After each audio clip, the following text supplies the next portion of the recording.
V-Guard presents कौन जीत रहा है, को पावर्ड बाय सेंसोडाइन एंड विमल। बोलो जुबां केसरी। मतलब ये निकाला जाए महेंद्र सिंह जी, युवाओं की नाराजगी अक्रॉस द कास्ट रिलीजन, क्योंकि उन्हें लगा कि उनको प्रॉपर अवसर नहीं मिला। साथ मैं ही बताऊं, साथ जबरदस्ती युवाओं आरएसएस ने का आरएसएस का इनएक्टिव होना, इसका मतलब साफ है कि पार्टी और आरएसएस के बीच समन्वय का अभाव दिखा। तीसरी बड़ी बात कि वो ये आरक्षण खत्म कर देंगे, संविधान बदल देंगे, जो बार बार राहुल गांधी संविधान दिखाते थे वो लोगों को कनेक्ट कर गया, लोगों को भरोसा हो गया। और चौथी बड़ी बात कि मुझे लगता है अति आत्मविश्वास में बीजेपी उत्तर प्रदेश हार गई। अनुपम जी, क्या आप सहमत हैं? मैं आ रहा हूं बिलाल जी आपके पास। जी पंकज जी, एक बात और जोड़ना चाहता हूं मैं। जो उम्मीदवारों का चयन रहा जो है, शायद ये शीर्ष नेतृत्व को लगा कि उनके चेहरे पे तीसरी बार भी वो उम्मीदवार एंटी इनकम्बेंसी बीट कर लेंगे, और बड़ी संख्या में ऐसे उम्मीदवारों को टिकट दिया गया जिनको जनता ने, मैंने बोला था यहाँ पे कई ऐसी कॉन्स्टिट्यूंसी हैं जनता ने उनको अपने गांव में घुसने नहीं दिया गया इस चुनाव में। चलिए, और वो अपनी सीट बचाने में तमाम कोशिशों के बाद, वो कोई 3,000 से जीता है, कोई 2,000 से जीता है, कोई 3,000 से हारा है, कोई 1,000 से हारा है। तो तो वो जो था ना, वो साफ दिख रहा था, लेकिन कोई नहीं ठीक देखने है, के लिए उसको तैयार नहीं ठीक था। ये था ठीक कि है। हाँ, कि हो सकता है कि एक सेक्शन नाराज है जो बहुत वोकल है सोशल मीडिया पे, जैसा हमने एग्जिट पोल के दिन चर्चा की थी। वो इतने बड़ी संख्या में नहीं है कि जो हरा सकता हो, लेकिन शायद वो इतनी बड़ी संख्या में था जो हरा दिया उसने। नहीं ठीक है। अनुपम जी, इतनी बड़ी हार की वजह क्या है? अखिलेश चैंपियन बन गए। 4 चुनाव जीतने के बाद अखिलेश इस बार ऐसे हीरो बन करके निकले कि मोदी की प्रचंड जीत में बाधक अगर कोई एक शख्स बना है तो वो अखिलेश यादव दिखाई पड़ रहे हैं। उनकी चर्चा बड़ी जोर शोर से हो रही है। अपने पिता का भी रिकॉर्ड तोड़ दिया। पिता 36 पर ही रह गए थे, बेटा उससे भी आगे निकल गए। क्या मानते हैं, वजह क्या है? क्यों बीजेपी की हालत इतनी पतली हो गई? क्या भीतरघात हुआ? अति आत्मविश्वास की चपेट में पड़ गई बीजेपी? क्या राजपूतों ने वोट नहीं किया? क्योंकि बहुत जगह हमने देखा कि उनके सम्मेलन हो रहे थे, और चुनाव के दरमियान ऐसे जाति के नाम पे सम्मेलन कैसे हो सकता है, ये भी सवालों के घेरे में है। क्योंकि बहुत लोग ये बात कर रहे हैं कि अगर इलेक्शन डिक्लेयर हो रहा हो और जाति और समाज के नाम पर आप सम्मेलन नहीं कर सकते, डीएम परमिशन नहीं दे सकता, तो यह सवाल उठ खड़ा हो रहा है कि आखिरकार हुआ क्या, ये स्थिति बन क्यों गई? क्या अपने ही लोगों ने हरा दिया, या केंद्र राज्य के बीच का टसल का नतीजा है, या अखिलेश यादव की जोरदार रणनीति का परिणाम है जो हमें रिजल्ट के रूप में दिखाई पड़ रहा है? हुआ क्या उत्तर प्रदेश में? पहली बात तो ये पंकज भाई कि हुआ क्या, अब ये चुनाव के बाद बताना बहुत आसान है। चुनाव के पहले तमाम लोग, जिसमें मैं महेंद्र भाई को नहीं जोड़ रहा हूं, लेकिन तमाम लोगों को लग रहा था कि इट्स अ फॉरगोन कंक्लूजन, और जिसमें शायद सबसे आगे मैं था। मुझे लग रहा था कि 100% बहुत आसानी से सीटें निकल जाएंगी, कहीं कोई दिक्कत नहीं आएगी। कम से कम मैं अपने बाबत एक बात ये जानता हूं कि मैं इस चुनाव में उत्तर प्रदेश की जनता के मिजाज को पढ़ने में पूरी तरह सफल रहा हूं। Let me start by saying that. उसके बाद एक जो आप कह रहे हैं भीतरघात वाली बात सैयद कासिम साहब ने कही। सैयद कासिम साहब जो बातें कह रहे हैं ना, उसमें दो में एक बात मुझे एकदम सही लगती है। दूसरे देखिए मैंने आज तक, जब तक कोई बहुत ही क्लोजली कंटेस्टेड कोई विधानसभा का चुनाव ना हो, भीतरघात को मेरे लिए मायने नहीं रखता कि इसके कान में फूंक दिया, उसके कान में कह दिया, रात में मीटिंग कर लिया, 10 लोग मिलके बात कर लिए, इससे कोई नहीं हारता। देखिए इससे कोई नहीं हारता, लोकसभा तो नहीं हारता। लोकसभा जैसे आप हारे हैं, मेरी बात सुने, नरेंद्र मोदी से ज्यादा चुनाव मतलब जीत का और हाथ का मार्जिन किशोरी लाल शर्मा का है। किशोरी लाल शर्मा मोदी से ज्यादा मार्जिन से जीता है बंदा। आप सोच के देखिए, मैं ये कहने वाला था, ये बड़ी हैरान करने वाली बात है कि काशी में क्या नहीं किया। मैंने सब ट्वीट किए हैं कि नरेंद्र मोदी से ज्यादा मार्जिन से किशोरी लाल शर्मा जीते हैं। राहुल गांधी को मालूम होता तो अमेठी से हटते नहीं, अमेठी से ही लड़ जाते। हमको नहीं मालूम था, कोई बात नहीं, राहुल गांधी को भी नहीं मालूम था, वरना वो रायबरेली नहीं जाते ना, वो लौट के वापस अमेठी से लड़ते। अगर उनको मालूम होता कि किशोरी लाल शर्मा तक जीत जाएंगे, अगर उनकी खड़ाऊ उठा के किशोरी लाल शर्मा मोदी से बड़ा मार्जिन पैदा कर सकते हैं, तो राहुल गांधी जाहिर सी बात इससे ज्यादा वोट पाते ना।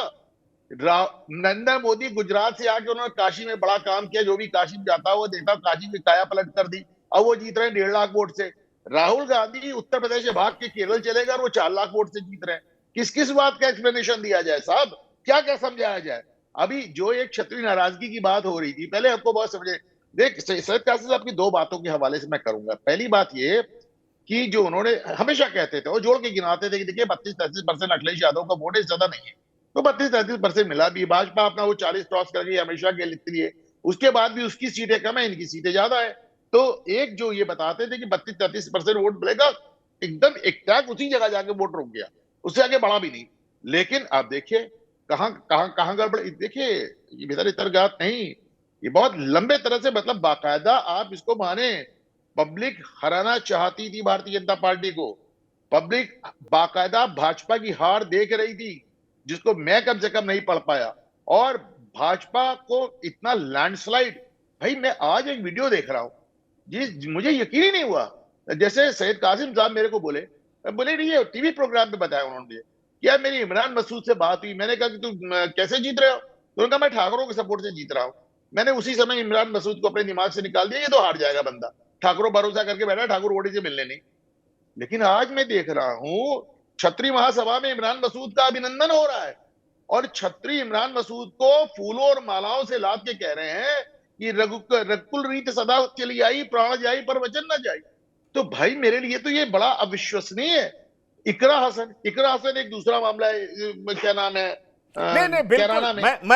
मैं इकरा हसन, मुजफ्फरनगर, ये सारी सीटें बिना हाँ, क्षत्रिय, हाँ मुजफ्फरनगर, हाँ, तो मेरी जैसे बात होती थी कासिम साहब से, वो क्या अनपढ़ भाई, मुझे नहीं लग रहा है कि जाके ठाकुर जाके इकरा हसन को वोट दे आएंगे, जिता देंगे, जिता दिया साहब।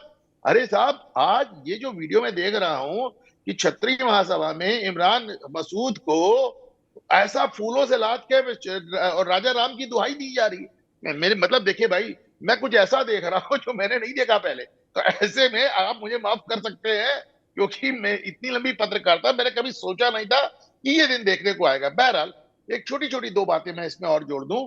कांग्रेस के साथ अलायंस ने समाजवादी पार्टी, खासतौर से अखिलेश यादव को एक ऑरा ऑफ जिसे रिस्पेक्टेबिलिटी दिया, एक रिस्पेक्ट दिया। कारण क्या है, 2017 में जब 2 लड़कों की जोड़ी बनी थी तो वो उत्तर प्रदेश का चुनाव था। अब जब आपने कांग्रेस के साथ हाथ मिलाया तो कांग्रेस केंद्र में भाजपा का विकल्प बनने का एक उनका दावा है। सब लोग जानते हैं कि केंद्र में भाजपा का विकल्प बिना कांग्रेस के नहीं हो सकता। तो जब उस कांग्रेस से आप हाथ बनाते हैं, और ये 2 विधानसभा का चुनाव नहीं है, ये लोकसभा का चुनाव है, तो ऐसे में इनको एक ऑरा ऑफ रिस्पेक्टेबिलिटी मिली और अखिलेश यादव को थोड़ा सा इनकी विश्वसनीयता बढ़ी, पहली बात। दूसरी बात, एक आरएसएस वाली बात जो अभी महेंद्र कह रहे थे, वो एकदम जेन्युइन है। मैं इस बात को कई बार कह चुका हूं, टीवी पे कह चुका हूं, सैयद कासिम आपको बता चुका हूं कि साहब वो जो घर घर पर्ची लेके आते थे, जो घर घर आदमी को निकाल के लेके आते थे, वो बिल्कुल, देखिए इसका सबूत, सैयद कासिम कहते हैं ना कि दावा बिना दलील की नहीं होना चाहिए, इसका सबूत क्या है कि 5 चरण के बाद भारतीय जनता पार्टी के राष्ट्रीय अध्यक्ष जेपी नड्डा, जब 2 चरण की वोटिंग बाकी है, कहते हैं हमें आरएसएस की जरूरत नहीं है। उनकी झल्लाहट नजर आती है, हमें आरएसएस की जरूरत नहीं है। क्यों? 5 चरण में आरएसएस ने आपको ठेंगा दिखा दिया। तो अब वो आरएसएस का अपना मिजाज था कि साहब अगर सीटें कम हो जाए तो नितिन गडकरी को बना लें वगैरह वगैरह। लेकिन वो एक बात और भी है कि साहब अगर आपको 242 सीटें भी आई हैं, तो 242 सीटें जाहिर सी बात है कि वो नितिन गडकरी और राजनाथ सिंह और निर्मला सीतारमन के नाम पे तो नहीं आई ना, वो 242 सीटें आपको मोदी के नाम पे ही आई, तो होना नहीं था वो। बहरहाल एक चीज जो बात हो रही है कि साहब फर्स्ट टाइम वोटर्स, करीब 2 करोड़ फर्स्ट टाइम वोटर्स थे। आज से 10 साल पहले जब भारतीय जनता पार्टी नहीं थी, जब नरेंद्र मोदी नहीं थे, तो वो वोटर्स 8 साल के थे, 8 साल के थे। उन्होंने कोई और टर्म देखा ही नहीं ना, वो तो जब से बड़े हो रहे हैं वो तो लगातार मोदी मोदी मोदी मोदी देखते चले जा रहे हैं। तो उनको बहुत तमाम चीजों का, देखिए नरेंद्र मोदी का और भाजपा का जो सबसे बड़ा वो होता है निशाना, जैसे मैं हमेशा आपके शो में भी कहता था कि इनको उत्तर प्रदेश में निशाना नहीं मिल रहा है। 7 साल से आपकी सरकार है राज्य में, और 10 साल से आपकी सरकार है केंद्र में, आपको निशाना नहीं मिल रहा है। तो ले दे के जब बिहार में आप जंगल राज याद दिलाते, उत्तर प्रदेश में सपा का कुशासन याद दिलाते हैं। यार ये जो फर्स्ट टाइम 2 करोड़ वोटर आया उसको कुछ नहीं याद है। 10 साल पहले वो 8 साल का था। और फाइनली वही बात आ गई, जॉब्स जॉब्स एंड जॉब। क्योंकि एक छोटी सी बात कह रहा हूं पंकज भाई, इसको समझ लीजिए कि वियतनाम वॉर में अमेरिका की हार के बाद और जब वियतनाम से बॉडी बैग्स अमेरिका पहुंचे तो बड़ा सा विवाद हुआ कि हमारे जवान मारे जा रहे हैं। तो अमेरिका ने फिर अफगानिस्तान में, सीरिया में, लीबिया में, इराक में एक नया फंडा अपनाया। उन्होंने कॉन्ट्रैक्टर वॉर शुरू किया। उन्होंने मर्सिनरी जिसको पैसा लेके लड़ते हैं कॉन्ट्रैक्टर्स को भेजा गया, क्या कॉन्ट्रैक्टर्स लड़ेंगे। जैसे आपने देखा रूस की आधी सेना ही कॉन्ट्रैक्टर है, ठेके पे लड़ने वाले मर्सिनरी भेजे। अग्निवीर योजना एक तरह से कॉन्ट्रैक्चुअल वॉर है, कॉन्ट्रैक्टर वॉर है। अगर आपने भी अमेरिका और रूस की तरह कॉन्ट्रैक्ट्स पैदा करने थे, कॉन्ट्रैक्टर पैदा करने थे, आप कर लेते। अग्निवीर योजना को सेना से एक एडिशनल योजना के रूप में लाया जा सकता था।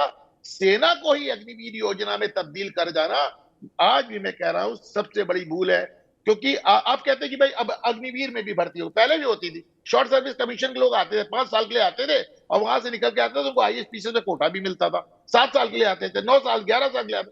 तो भाई आप कहते हैं कि हमारी एक अग्निवीर योजना है, ये भी अमेरिका रूस की तरह एक कॉन्ट्रैक्चुअल योजना हो जाती। लेकिन ये कहना कि सेना में भर्ती ही अब अग्निवीर के थ्रू होगी, ये ना अमेरिका में हो रहा है, ना रूस में हो रहा है, ना कहीं हो रहा है। आपने ये एक अग्निवीर योजना के रूप में एक भारी ब्लंडर किया पंकज भाई। वी-गार्ड प्रेजेंट्स कौन जीत रहा है, को पावर्ड बाय सेंसोडाइन एंड विमल। बोलो जुबां केसरी।